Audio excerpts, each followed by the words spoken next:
Sam, welcome to the show. Thank you very much for making time for this. I know you have a lot going on and it's very late for you, so I really appreciate it. Oh, absolute pleasure. As I say, I've watched your stuff, so I'm stoked to be on here and stoked to meet you.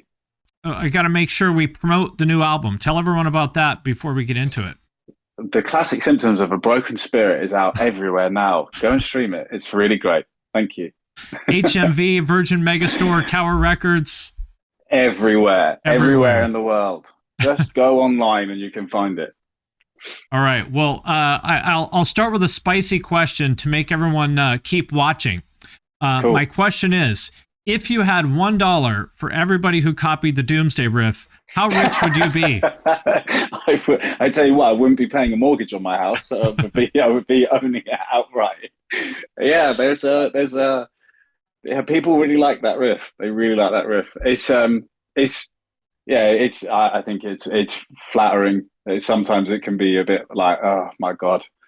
But I think really at the root of it, I think people just really like that song, and it's one of Tom's last riffs. So it's a really special song to us, and it's an interesting one. But I think deep down, it's like, it's flattering. Let's say. Yeah, I make fun of people for copying it, but I mean, we've all done it. Anybody who's made art of any type has copied somebody they love. So it should be flattering. Absolutely. I think everyone takes ideas from other places. You just got to put your own spin on it. So yeah. Well, yeah. I got to say, it's been very inspiring to see your success, because I remember when you guys were Architects UK over here, the little band on Century Media. And then, your last album, if I'm not mistaken, went to #1 in the UK. You guys are here in the big time, and it's just, it's really cool to see that. It's really just mind blowing, really. As you say, like we've been through a lot as a band, and we've done so much stuff, and I'm just so proud of us for continuing on with everything, and I'm really just loving it. I think that's been one of the main things that we wanted to get across with this record, and kind of showing that side of the appreciation and love that we have after doing it for 17 years. Not everyone's that fortunate to still be able to do it. So yeah, it's been nice. It's nice the best thing is to lose the UK on the end of the name, though. I must be honest. That's the best. That's been the real payoff. I don't even remember who the other Architects is, to be honest. They were from Kansas, I think. Okay. And they wanted to sue us if we didn't just have UK for a while when we were on Century Media. So yeah, that we did that. It's pretty. It was pretty funny. And then they just broke up and you dropped the UK, or what happened? Then it was okay. It was fine. I mean, we were already named the band before them, so I don't know why we were so, but we just listened. We were just good boys. Obedient, yeah. Yeah, we were just scared of America. Don't want to get sued. You're like, just whatever you say. But it's got to be wild to see your name next to a #1 album. I mean, that's pretty crazy. It's definitely not something that I ever thought would ever happen in this band. And it just, I think, none of us really could believe it. I think we just did the same stuff that we normally do. The same sort of. There wasn't anything different about the way we released the music or did anything. But then midweeks in the UK, we were #2, and it was like, oh, there's a possibility here that this might happen. And we had the support of. It felt like the entire scene was behind us and wanted to help us and get us across the line. And I think that's why we got a #1, was because it was like the entire team putting together, kind of showing that this genre is bigger than people give it credit for. And I can't describe the feeling of finding out that we got it. It was just, it was just staggering, really, and one that has still probably not really hit. It's just really, it felt really lovely to feel that support from everyone. It is interesting how I feel like maybe starting with Holy Hell, I feel like that's when like Architects became like everybody's favorite band, which is pretty wild to happen to a band that deep into their career. Yeah, I think the interesting thing with that is was the sort of weird mental side of it as well, because obviously Holy Hell was the first record without Tom. We had obviously gone through everything with losing Tom and the journey up to losing Tom. But there was almost like two sides of the band's career. It was almost like with Tom, and then after Tom, there was a lot more. There was a lot of success from an album that obviously we had worked so hard to create because we had lost Tom, and he was our main songwriter. So it was, you know, getting the rewards for your hard work, but at the same time, it just feeling quite strange because he wasn't there. But yeah, from there, it just felt it's the journey of our band has just got crazier and crazier, and it's just again, I think going through something like that and coming out the other side, still being able to write music and be able to be a band is one thing, but to have the success that we've had after is like, you know, I just feel really blessed to still be doing it, you know, to still be here and to still be playing shows and just that level of like, I guess like just being grateful for being here. And it's so rare to see, like you said, the whole scene kind of rally behind a band, because, you know, usually it's like there's, for everybody who loves them, there's people who hate them. And I feel like with Holy Hell, there was nobody had anything bad to say about Architects, which is so rare and cool to see. So rare. Yeah. I think Holy Hell was, yeah, I think everyone just felt like it was a triumph that we were still here, I think. And I think it was just people were just, yeah, I think people just couldn't believe that we'd been able to do another record. I couldn't believe it. But yeah. And then you kind of go on from there and carry on creating, and then people get a little bit fed up and annoyed with you, but that's the internet and how quickly people forget your situation. But yeah, again, I'm just happy to be to just still be creating and trying new stuff. You know, essentially this record we just released is kind of like our second record without Tom. You know, right. For Those That Wish to Exist was the first one without him on it at all. Holy Hell, there was still some songs and parts that he had done. He recorded some of the stuff on that. He was on a lot of the songs. There was tracks of him. Oh, I didn't know that. That we'd kept in like parts, yeah. Okay. And full songs that he'd written as well. So it was a really, really special, really. But and yeah, to be able to, you know, do a record without anything there, and For Those That Wish to Exist, and for it to go to number one, and then for us to be able to carry on creating and create this one, it's been fun, man. It's definitely been hard and tricky, but I think anything that you want in life it can be that way. You know, you have to really want it, you know. Yep, nothing good comes easy. No. Yeah. Well, I really admire how much you guys have been able to change your sound and evolve and stuff and still grow your audience, because like that's the trick, right? I mean, there's lots of bands that change their sound, but they fall off. And maybe that's okay with them, but being able to change and evolve your sound and also grow. I mean, it's like you guys, Bring Me the Horizon, you know, there's not too many other bands who are able to do that. And personally, I care a lot what other people think of me. Maybe I shouldn't, but I would be scared to make the kind of changes that you guys have. And how do you think about taking those kinds of creative risks, and what gives you the, I guess, boldness to do that? I think it's one of those things. I think when you're actually creating, you just have to block it all out. I think you have to just be like, you have to think like, okay, well, this is what's going to happen. You know, we're going to do this because this is where we feel like the song should go, or this is where we feel like the album should go. And you write to that, and you write to that moment.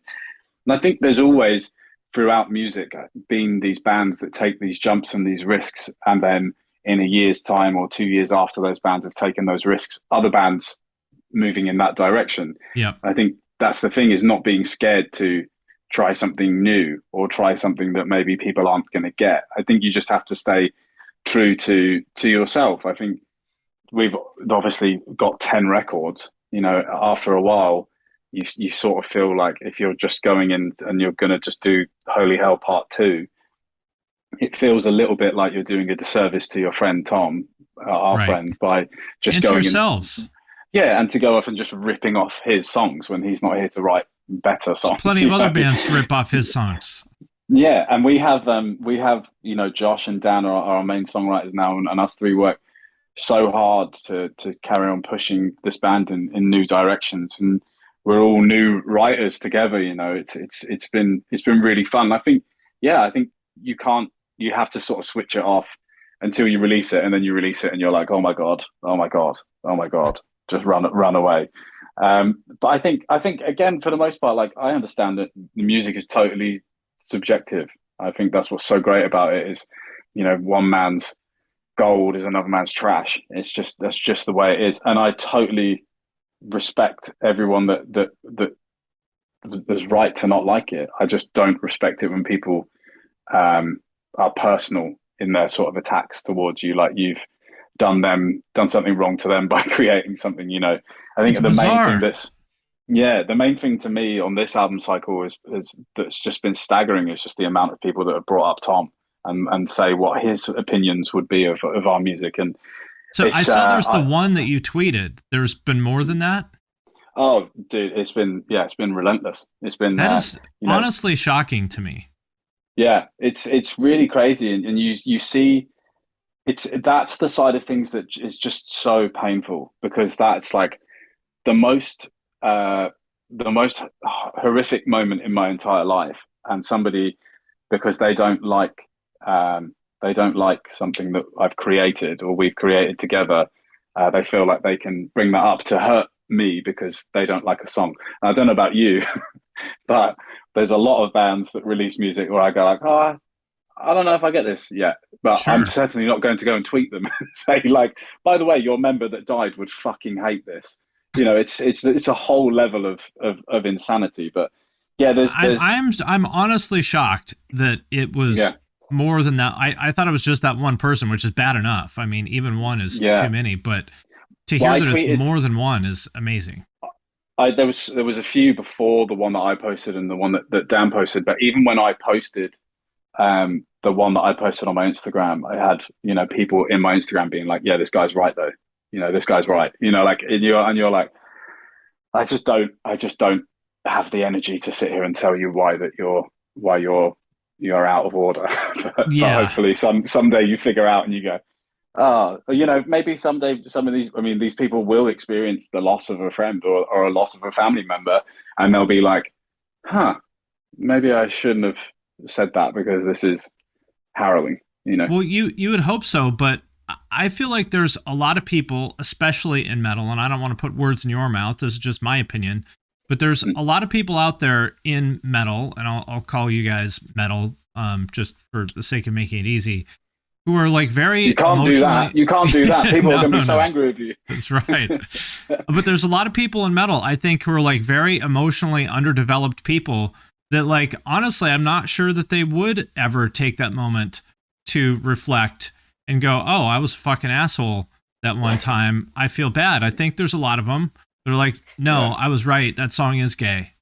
Do you know what's also crazy is like the level that with that where you're like, so you're also using a homophobic slur as a thing that's bad. You're saying that Right. if a song is gay, it is bad. So there's other levels to it. You're like, I can't get my head around this. And you just, I have to hope that those people will see the light in the future, because yeah, I can't go around and educate everybody, but hopefully some people hear in things like this and in other interviews that we did. And I did one recently for Radio One, with Daniel P. Carter. And Radio One in the UK is, Dan pushes a lot of great metal, and it's amazing to sort of be on that platform. And during the interview, we were supposed to be celebrating the record. I burst into tears halfway through the interview because I started talking about this, and I just sort of read something had said to me, and I felt like it was, yeah, just really important to kind of really humanize the situation, because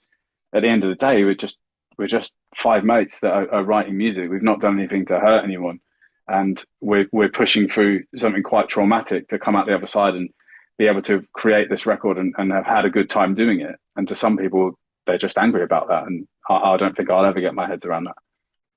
Well, that's one of the things that I like about Architects is that I feel like you guys are operating at a level of emotional depth that I don't see in a lot of other, metal or metalcore bands. I think, to me, my personal opinion is that I think a lot of bands in your genre don't actually really have anything to say, which, is fine. Like, if they don't have anything to say, they don't have anything to say. But I feel like a lot of people kind of write lyrics that sound angsty or whatever because they think that's what they're supposed to do, because that's what the genre sounds like. But I don't feel it, if that makes sense. Whereas I feel like with your lyrics and your vocals, I feel something. Yeah, I think obviously coming through that situation with Tom, Dan, Dan wrote the entirety of the lyrics on Holy Hell, and then obviously from there, I think obviously when you're going through something like that, you have to write about something that situation, because it's so raw and real. But then even previous to that, Tom wrote a lot of the lyrics, and I wrote them before that. It's interesting, it's kind of like when everyone's sort of going through their own thing, they have something to say and something real and honest. And I think that's what we like to write. I think it's also just writing about what and what you're passionate about, and even coming to For Those That Wish to Exist, and moving into this one, kind of taking a more world kind of view of everything and sort of looking around at the world. And I think it's relatable, because I think what's going on in the world is quite scary, really. I think it's hard to sort. You don't turn on the news and get good news. You turn on the news and it's like just bad, and then it's like, which partly is because that's what that's the media business. But at the same time, there is a lot of really sad, depressing shit out there that's hard to avoid. I think that's what, again, I think people relate to it as well, because not everyone's maybe in a situation where they can speak to their friends about certain subjects, like take climate change or something along those lines, where some people just don't want to know or hear about it because they just want to get on with their lives, and then there's enough stress in their lives. I totally get that. But sometimes they're going to have to deal with it whether they like it or not. Yeah, they will do soon. But I think some people will just relate to it because they're like, oh, cool, I'm not the only person that feels like this, or and I definitely felt that when I grew up listening to punk and hardcore bands as well. It felt like there was a broader sort of meaning behind everything, and it was a total eye opener. So I hope that some people get stuff from my records like that, or go like, oh, I wonder what this is about. What is this? Like, what is climate change? What's going on here? I think that's what's important. That's what we care about, and we care about just talking about what's real, really. And I think especially with this record, it's like, the last record was really kind of reaching into that world of looking for change and trying to change. And I think this record is just like, I don't know. It's a pretty bleak outlook, and I think that is what it is like sometimes. You can want to try and fight for this change, and sometimes it can just feel like a complete waste of time, and like the actual responsibilities don't fall on you doing the recycling perfectly or whatever you're supposed to do. I think it falls on these giant organizations that are responsible for, like 12 organizations that are responsible for like 80% of the greenhouse gases in the world, that make X amount of money every year, so no one's going to do anything about it. And sometimes when you hear that, you're like, fucking hell, So you got to trust me, I have had like legitimate anxiety. I don't mean like, I mean like kept me up at night literally since like I was a child in the 80s about like specifically about climate change. Since I first heard about it in like 1989, I've been terrified. And that's it. I think it's a conversation that people can sort of hear us talking about, and can be like, I'm not alone in this sort of anxiety that comes from it. Because how could you not be, if you were like actually taking the information in and being like, oh my God, what is going to happen? And I think, there's something about, being together in that sort of journey of trying to create change or trying to create conversations that is, makes you feel less alone. And music really has driven legitimate change, over, I mean, the last 50 years. Think about how many important causes, have been spearheaded by music. It's a non-trivial, it's not just complaining, when it's done right, it really does create change. Yeah, all the way, back to, to Dylan, John Lennon, moving forward, the Rage Against the Machine, there's real change that can happen there. Yeah, it really caught my eye. I don't know, it was probably 10 or 12 years or something ago when I saw that you were doing some stuff with Sea Shepherd. That really caught my eye. Yeah. I was really, really fortunate enough to be asked to be a UK ambassador for them.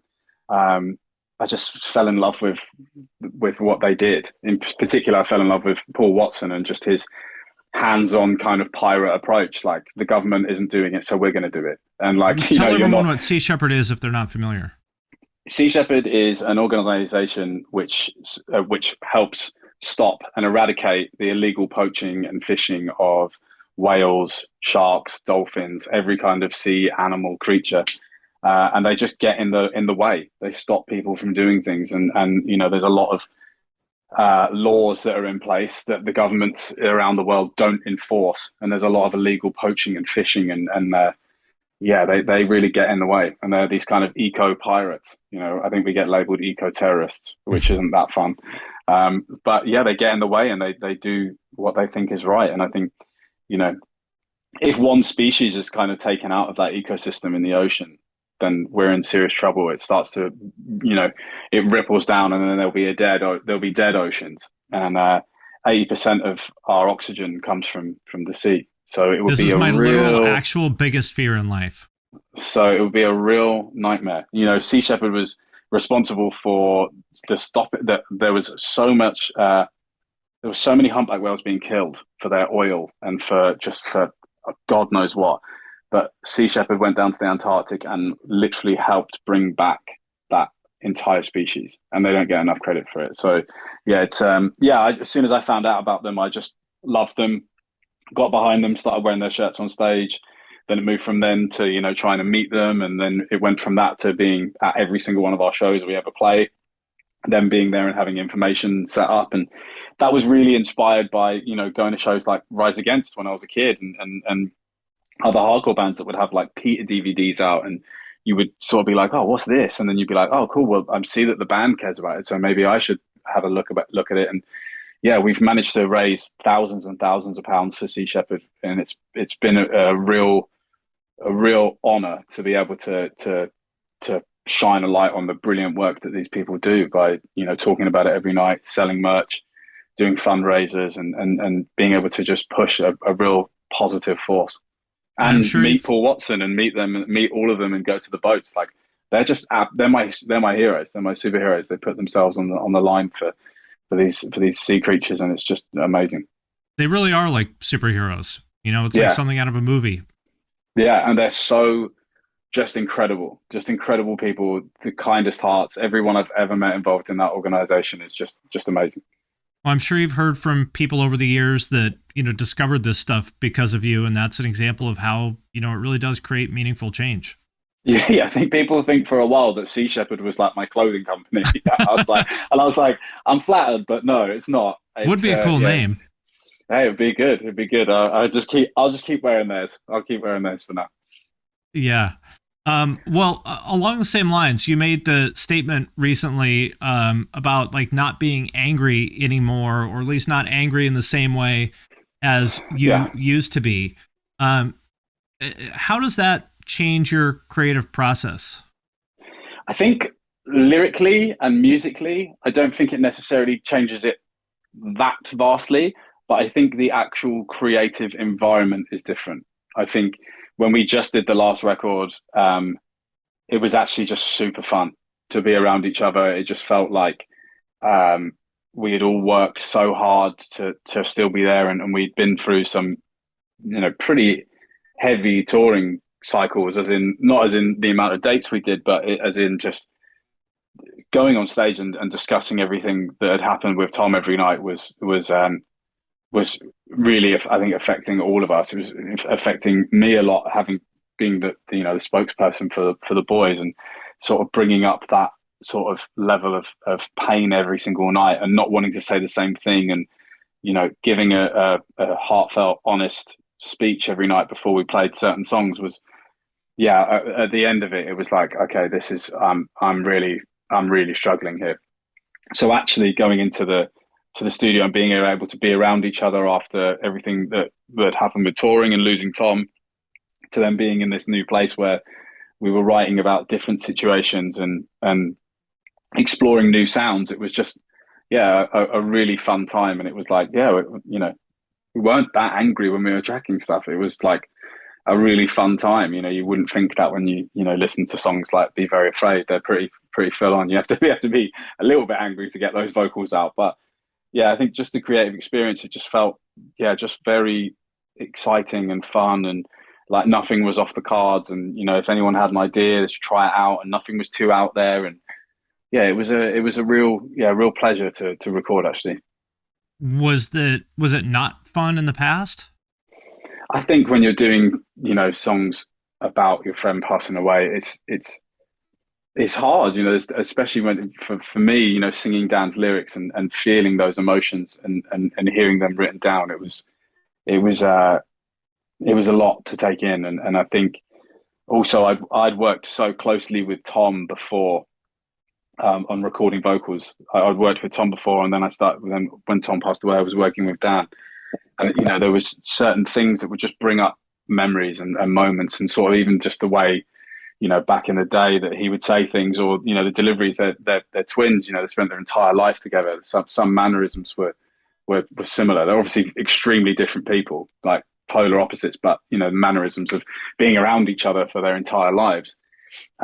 It brought some stuff up, and it was, and also there was a pressure. There was a real pressure of not wanting to let him down and wanting to do right by his legacy. And I obviously we still feel that pressure to protect his legacy, but I think we have to do what we think is right as a band. And I think he would just be really proud of us for continuing to create and continuing to push ourselves. But yeah, it was daunting then, and this one felt a little less daunting. It felt like we'd had For Those That Wish to Exist had come out, and we knew that we could write with just the five of us. And it was like, okay, cool, let's push this. Let's evolve. I think it's one of those things, like evolve or die.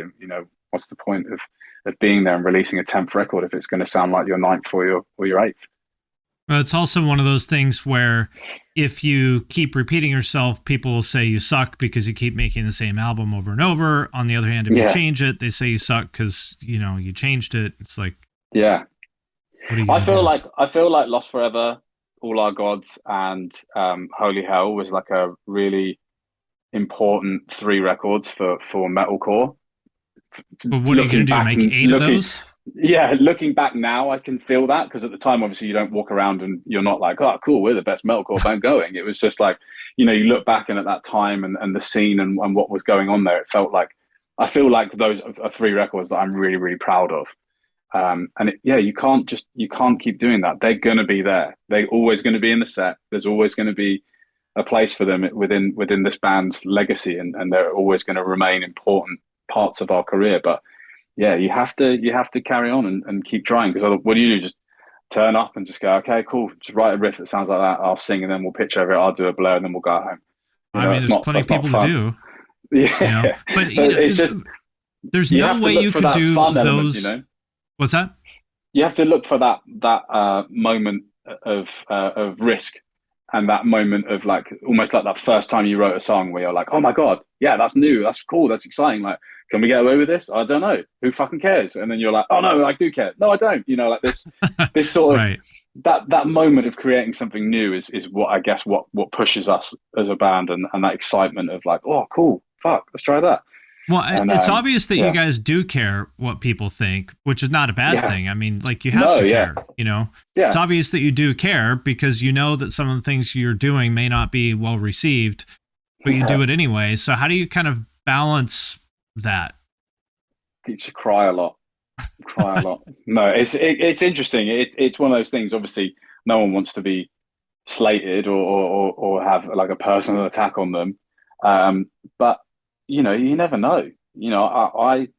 I thought when we released this record that it was not too dissimilar from the last one. I just thought we had pushed certain boundaries and gone in a new direction, and everyone seemed to love the last one. There was no one sort of being so like super angry with us. But I think also sometimes you just got to go like, cool, the last record just did really, really well, and be like, cool, we struck something there. Like, who knows? There's no like, secret potion. I wish there was. We did the same thing that we always did, and just tried to carry on creating, and that's what we will do moving forward. Like, God knows what we're going to do next, or where we're going to go. Like, but it's exciting. It's still always exciting to sort of have mystery around us, and where we're going to take it, and because it's our band, we kind of get to say, and yeah, you can always just turn the comments off if it gets too much. Well, it is odd because I don't really see how someone who liked For Those Who Wish to Exist couldn't like this album. I mean, they're as you said, they're pretty similar. So I don't really understand how you could like one and not the other. Yeah, I don't really. I think especially like going from, I think one of the last singles on For Those Who Wish to Exist was Meteor, which is one of the softer songs off that record. And then we come back with When We Were Young, which was, pretty rocking, Mm-hmm. pretty out there. I love that song. And then you think like, cool, we're coming with Tear Gas, which is moving on from the kind of industrial elements of the last record. And then some people got quite annoyed about it, but that song's way heavier than Meteor. I don't know what people are hearing, but I don't think like being heavy or not being heavy makes a good song. I just think Right. sometimes things connect more than others, and yeah, I love the idea of people making their mind up on a record after hearing When We Were Young and then Tear Gas, and then kind of being like, oh yeah, cool, this record's gonna suck, and then hearing Deepfake and being like, oh no, it's great, and then like then actually getting the album in context and being like, oh, actually in context, I love this record. That was the thing, like people hearing and seeing the whole record, it made more sense. But I think we've always been that kind of band where it's like our albums always take people on journeys, and no two songs are ever really that similar. So yeah, I think that would be my sort of thing for people. I'm like, don't you get it yet? Don't you understand how this works with Architects? Like we're not, no songs are going to be the same. There's a line that I wanted to ask you about from when I think it's from When We Were Young. The one, I don't know if you wrote this or not. The one, everybody's so afraid they could die, but they never once said thank God we're alive, which Yeah. is something that I took that very literally because I try to be grateful every day that I'm alive. I Hmm. don't know if that was intended literally, but tell me about Yeah. that line. Yeah. Yeah. Dan wrote that, and I spoke to him about it at the time as well because I was like, I wanted to, clarify kind of where he was at with it, and it really is that it's like we are like constantly living in this fear of something, I guess, kind of bad happening to us or us as a whole, as a species. Um, but really, the practice of gratefulness is just not really there. We're all very grateful when somebody in our family is ill and then they make it through, or something horrible happens and you get to the other side. Um, but actually, just waking up every day and being like, cool, I've woken up with a bed and hot water and heating. Like, I should be grateful for this because, you know, 50% of the world doesn't have this. It's funny to think about that. And yeah, I again, like, I just love how kind of positive that is. And actually from playing that song live, that is the real party in the set at the moment. It feels like when that kicks in, it's like everybody's ready to go and everyone's kind of dancing and moshing, and you can mosh to it or two step to it or like Mm-hmm. dance to it. It's so weird. Like, there's not really like a right or wrong thing to do to it, but yeah, every time we've been playing it, just the shows have just kind of gone mad. So yeah, it's lovely to see that's connected. Yeah. Well, one last question for you, because I know you got a lot of things going on. Don't want to take up too much of your time. That's all But good, man. I wonder this. So I feel like, there's some people in bands where it's like, all right, you clearly cannot do anything other than play music. But, listening to you guys are smart. You can communicate. I feel like you guys could go work at ad agencies or have corporate jobs or whatever you wanted to do. Has there ever been a time in the band's history where you considered kind of taking that path? No, not really. I think we're all just so in love with writing music. I think it's all I ever wanted to do when I was a kid. I think when I was at school, I remember I played drums before I sang, and I remember playing drums, and I remember a conversation I had with a teacher at the time, and I was like, I don't care what you say. One day I'm going to be on Warp Tour. I'm going to play Warp Tour, because to me, Warp Tour was this like this thing that just happened to really big pop punk bands in Yeah. America. I'd heard it in the Blink song, and I was like, I want to be doing that. And I loved Blink as a kid, and then we did it, and I was like, wow, this is so cool that like if I could speak to 13-year-old me and be like, cool, you've done this and now you're going to go on and do even more crazy shit. Like if you think that's cool, like wait till you're playing to 10,000 of your own fans in London. Like then your mind's going to be blown. Wait till you play in Wembley, mate. But it's, yeah, I don't care about anything else.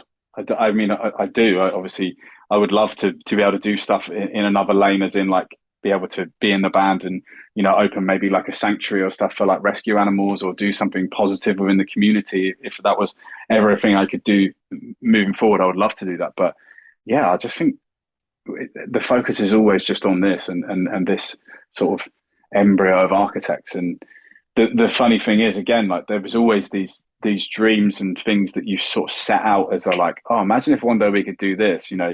There was a venue in London called the Roundhouse.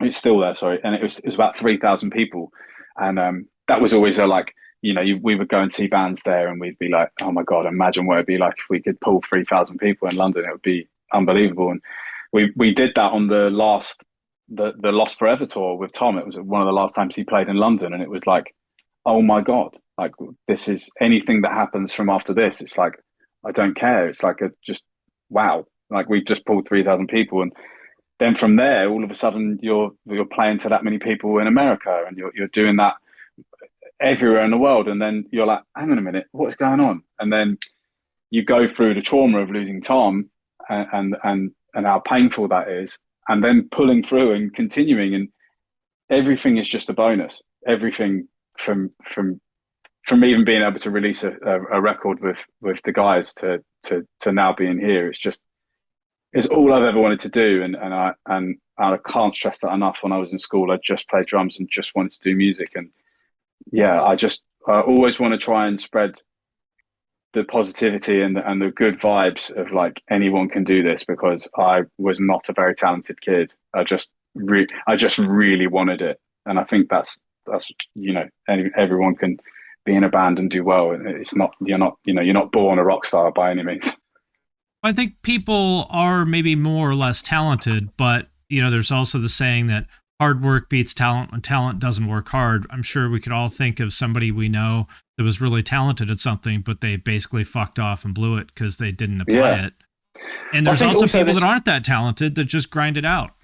I think and I think also throughout that journey, it's just, again, like you say, like trying to just be grateful for every step and just being like, cool. This is what I do. Wow. Are you taking the fucking piss? Like, how can I complain? This is amazing. I think about that often, that I bought a house from talking about fucking metal on the internet. That's insane. Yeah. But you put so much time into it. You put time into taking it to the next level, and people may not, they don't see the hard work that goes on behind it. Like some days you could be feeling like complete shit. And like, sure, I don't want to go and stream today. I don't want to do this. But you go through it, you pull through it, and no one sees the other side, the personal journey. And yeah, fucking good on you, man. You worked hard. You deserve it. Well, I will say this: I've only been doing Twitch for about a year now, and I only do it twice a week for a couple hours. It has made me really respect touring bands in a whole new way, because there's lots of days where I'm like, man, I do not want to fucking do this. But you gotta, and not, I mean, I'm grateful for it, but something bad happened or I don't feel physically good, whatever. But life goes on around that time, like life. Right. I mean, you could have gotten a bad phone call 5 minutes before you were supposed to go on stage. Exactly. And so bands like you guys, you can't cancel a show over a bad phone call. You get out there and you put on a show anyway, hundreds of times a year. That is no fucking joke. Yeah. There's no, you can't call in sick for your own job. Is part of it almost like bad news, like being an actor, where like when you get on stage, you sort of play the character of being Sam from Architects, if that makes sense? Yeah, Sam now that you're talking to would be a very boring front man. Would be a very, very, very, very nervous, scared guy. You just have to, it's almost like a different persona where you just have to, it's an exaggeration of yourself, things become bigger and larger and louder when you're on stage, if dog walking Sam would be very not a great frontman. Yeah. I always wonder if someone meets me in person, if they ever think I'm like way more boring than they were expecting. I think people think that about me every time. All right. Well, I appreciate your time. I know it's late. Yeah. Good luck Thank with you so everything. much, man. Really excited for all your success, and I will catch you next time you're in Seattle. I can't wait. I can't wait to be back in Seattle. It'll be great to hang out.